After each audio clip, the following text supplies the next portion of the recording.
Hi అండి, అందరికీ నమస్తే. నేను నా రాక్షసుడు పార్ట్ 25. అవునక్క, టైర్ పంచర్ వేసుకుని వచ్చేసరికి లేట్ అయ్యింది అని చెప్తుంది మిహి. పంచర్ అయితే అయ్యింది. ఆ స్కూటీ అక్కడే షాప్ దగ్గర వదిలేసి ఆటోలో కానీ బస్సులో కానీ ఇంటికి వచ్చేసి ఉండొచ్చు కదా అని కోప్పడుతుంది. అక్క, ఈ రోజు బస్సెస్ అని స్ట్రైక్, ఆటోలు కూడా అటువైపు ఏమీ రాలేదు. అందుకే లేట్ అయినా సరే పంచర్ వేసుకుని ఇంటికి వచ్చాను అని చెప్తుంది. సరే, టైర్ పంచర్ అయింది, ఇలా జరిగింది అని ఒక్క ఫోన్ కాల్ అయినా చేసావా? నేను కాల్ చేస్తే కాల్ కూడా కలవలేదు నీకు. అసలు నీ కోసం ఎంత భయపడ్డానో తెలుసా అని కోపడుతుంది. సారీ అక్క, సారీ, అక్కడ సరిగ్గా సిగ్నల్స్ అందక నీకు కాల్ చేయలేకపోయాను అని అప్పటికి చెప్తున్న అబద్ధాలకి ఇక తలదించుకుంటుంది తను. శ్రద్ధ, ఇక వదిలేరా.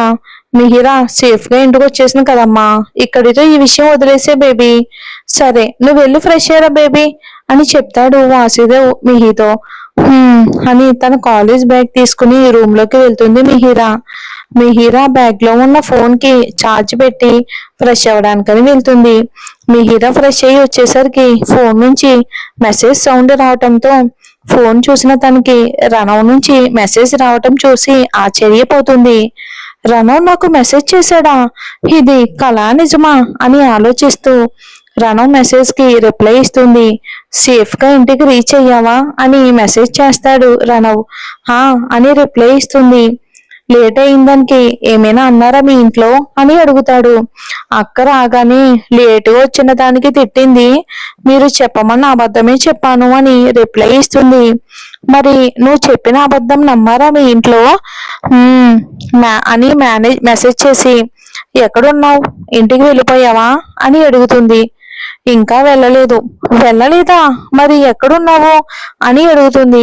ఇంకెక్కడా, మీ ఇంటి ముందే ఉన్నా అని పెట్టిన రణవ్ మెసేజ్ కి ఆశ్చర్యంగా మా ఇంటి ముందున్నావా అని బాల్కనీలోకి వస్తుంది మిహిరా. హాయ్ మిహి అని చెయ్యి ఊపుతాడు రణవ్. దాంతో నేరుగా రణవ్ కి కాల్ చేస్తుంది మిహిరా. సార్, మీరు మా ఇంటి ముందు ఏం చేస్తున్నారు, అది కూడా ఈ టైంలో అని కంగారుగా అడుగుతుంది. నీకోసమే ఉన్నా, నువ్వు సేఫ్ గా వెళ్ళావో లేదోనని. నువ్వు ఆలస్యంగా వచ్చిన దానికి మీ అక్క మీ డాడీ ఏమన్నారో ఏమోనని ఇక్కడే ఉన్నాను అని చెప్తాడు. నేను సేఫ్ గా ఇంటికి వచ్చాను, మా అక్క డాడీ కూడా నన్ను ఏమీ అనలేదు. ఇక మీరు ఇంటికి వెళ్ళండి సార్ అని చెప్తుంది. సరే, వెళ్తున్నానని కాల్ కట్ చేస్తూ ఉంటే సార్ సార్ అని పిలుస్తుంది మిహిరా. ఏంటి అని అడుగుతాడు. ఏమీ లేదు, థ్యాంక్ యూ సార్, త్వరగా ఇంటికి వెళ్ళండి, ఇప్పటికే ఆలస్యం అయ్యింది, బాయ్ సార్ అని ఫోన్లో చెప్పి రణవ్ తన మీద చూపిస్తున్న ప్రేమకి ఫిదా అయ్యి ఫ్లయింగ్ కిస్ ఇచ్చి లోపలికి వెళ్ళిపోతుంది మిహిరా. మిహిరా చీకట్లో తను ఇచ్చిన ఫ్లయింగ్ కిస్ రణవ్ కి తెలియదు అనుకుంది. కానీ రణవ్ కి మాత్రం మిహిరా తనకి ఫ్లయింగ్ కిస్ ఇచ్చింది అని అర్థమై తన పెదవుల మీద నవ్వు చేరుతుంది.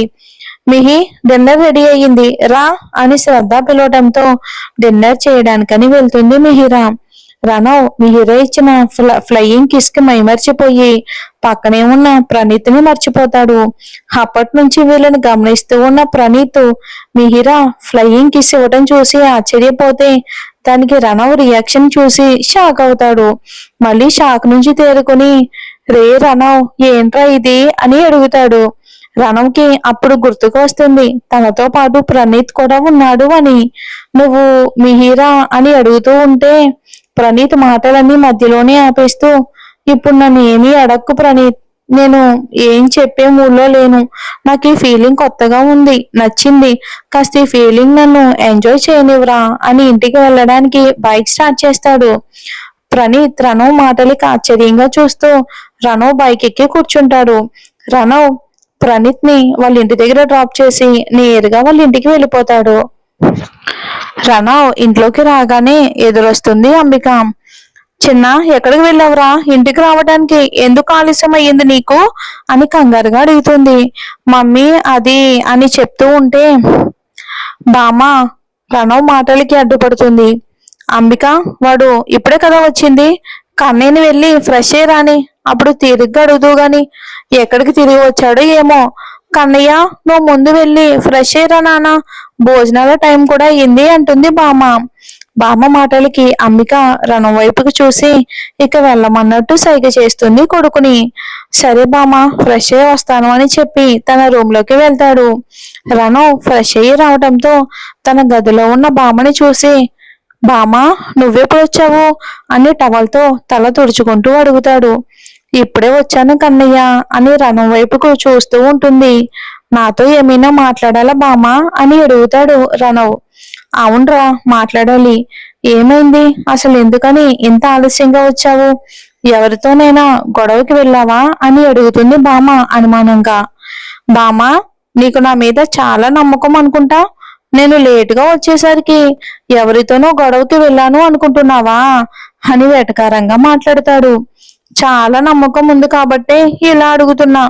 నీ ఒంటి మీద ఎక్కడ దెబ్బలు కనిపించడం లేదంటే నువ్వు గొడవకైతే వెళ్ళలేదు, మరి ఇంటికి ఆలస్యంగా ఎందుకు వచ్చావు అని అడుగుతుంది బామ్మ.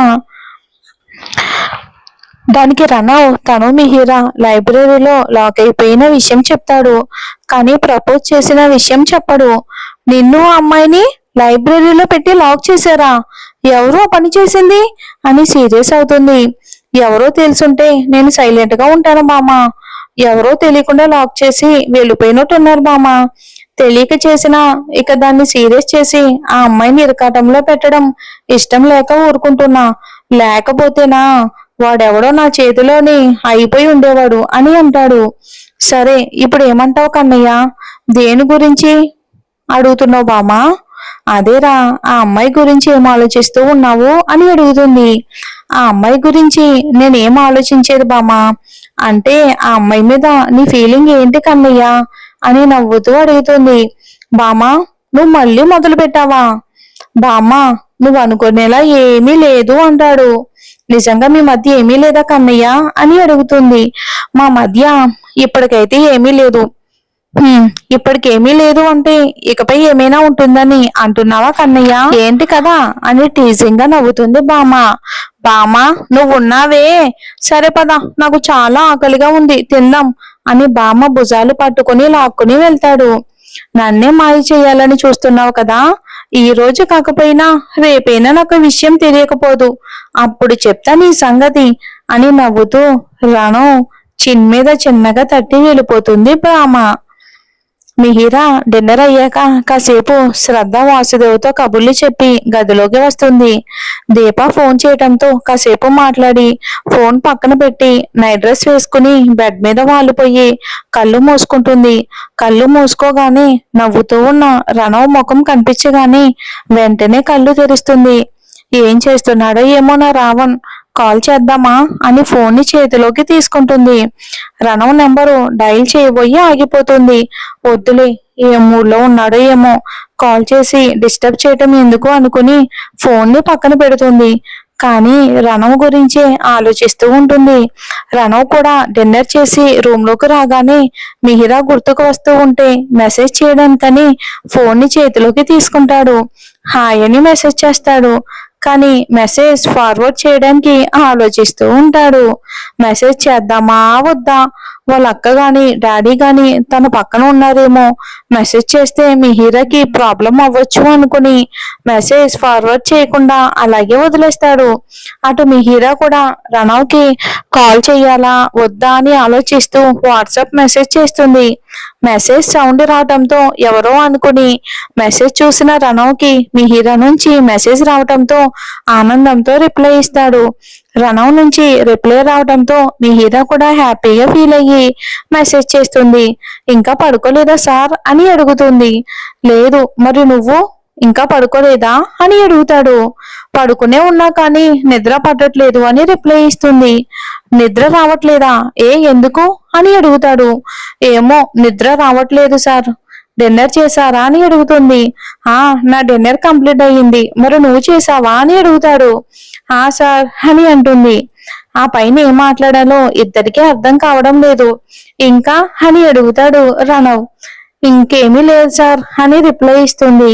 నాతో చెప్పడానికి ఇంకేమీ లేదా అని అడుగుతాడు. నీతో చాలా చెప్పాలి రణవ్, నీతో చాలా ఊసులాడాలి, నీ మీద కోప్పడాలి, అలగాలి, నువ్వు నన్ను బుజ్జగించాలి, నీతో చాలా ప్రేమగా మాటలు చెప్పాలి అంటే ఇంకా ఎన్నో కానీ ఇవన్నీ జరగాలి అంటే నీ మనసులో నా మీద ప్రేమ కలగాలి. అలా కలిగినప్పుడే మన ప్రేమ భాషలకి కొదవ ఉండదు అని అనుకుంటూ ఉండగా మెసేజ్ చేయటం మర్చిపోతుంది. మిహిరా నుంచి మెసేజ్ రాకపోవటంతో మిహి ఉన్నావా లేకపోతే పడుకుంటూ పోయావా అని మెసేజ్ చేస్తాడు. మళ్ళీ మెసేజ్ సౌండ్ కి రిప్లై ఇస్తుంది. లేదు ఇంకా పడుకోలేదు సార్.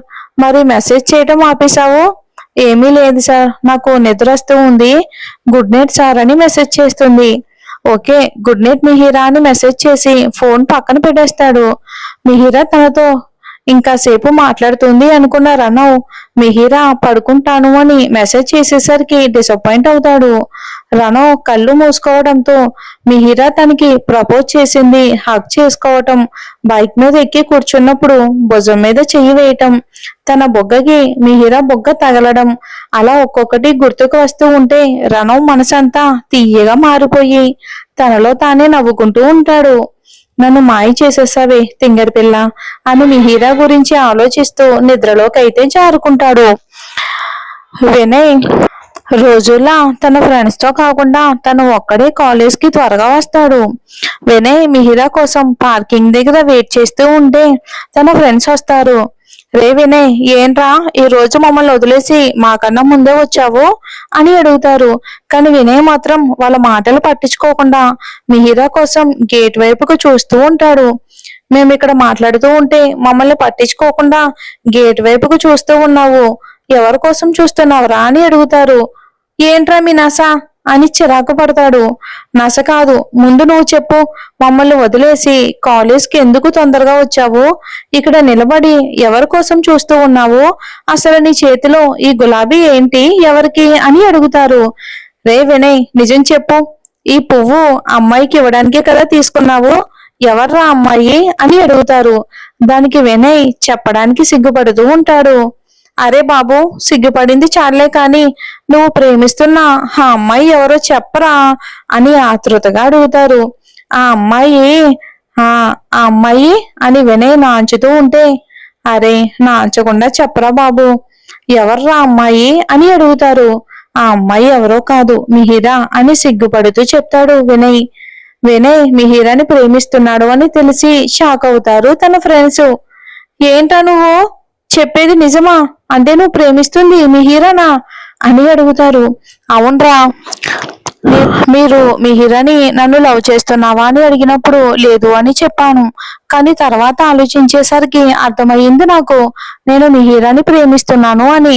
తన కోసం ఎందుకు ఆరాట పడేవాడినో, ఎందుకు తను నా మీద కోపం చూపిస్తూ ఉన్నా తనతో మాట్లాడాలి అని తన వెంట పిచ్చోడిలా ఎందుకు పడుతూ ఉన్నానో నాకు అర్థం కాలేదు. కానీ బాగా ఆలోచిస్తే అర్థమయ్యింది, నేను మిహిరాని ప్రేమిస్తూ ఉన్నాను అని చెప్తాడు వినయ్. మరి చూడాలి ఏం జరుగుతుందో వచ్చే ఎపిసోడ్ లో. Thanks for watching.